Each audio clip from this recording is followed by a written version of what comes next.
WordPress is a great platform for beginners because it's a platform that people can grow into. So it doesn't matter whether you're starting a blog for the first time or you have 500,000 followers and you're looking to just make another website for whatever reason. It's a platform that anybody can jump into, that anybody can get involved with, even if it's from a user standpoint, from a developer standpoint. The community behind it is it's phenomenal. So there's always questions to be answered that people can help you with. And above all, I mean, it's just something that you can add on to as you need to and be able to do that quickly and easily. So you've got your blog up for a little while and you want to add an events calendar to show where you're speaking or where you're going to be performing if you're a musician or whatever. That's great. There's probably a plugin that already does that for you. You click install and it's done. A lot of beginners think that they have to put everything on one page because they want to pad that one page with every bit of information that they can store in, and they just dump it all on the front page. And then people go to the front page, skim around for a couple of minutes, and then they leave. It makes everything really cluttered. It makes it to where it's hard to navigate. There's 15 different social media widgets on there, or buttons, or badges, or whatever. So the biggest thing I tell people is that less is always more. Let your content be the focus of what people are coming to your blog or website to see. Let all of the other stuff be secondary.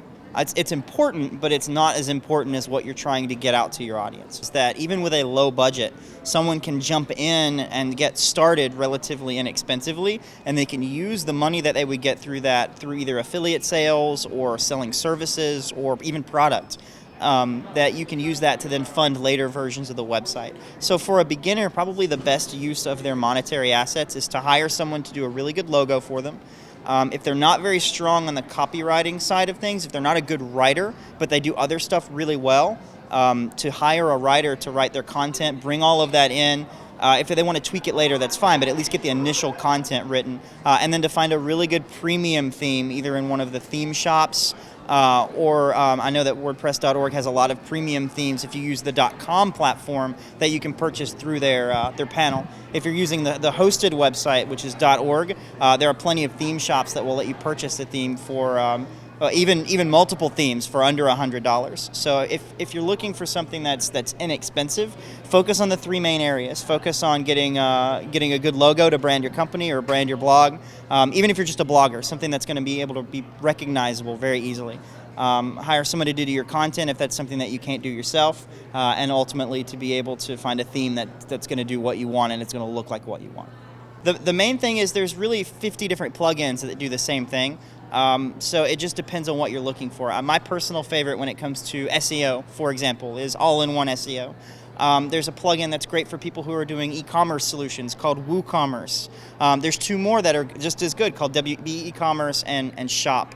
I mean, I could list on and on and on and on, but I think it's finding a plugin that is going to do what you want it to and is going to be easy for you to use is more important than finding a specific plugin that might do X or Y.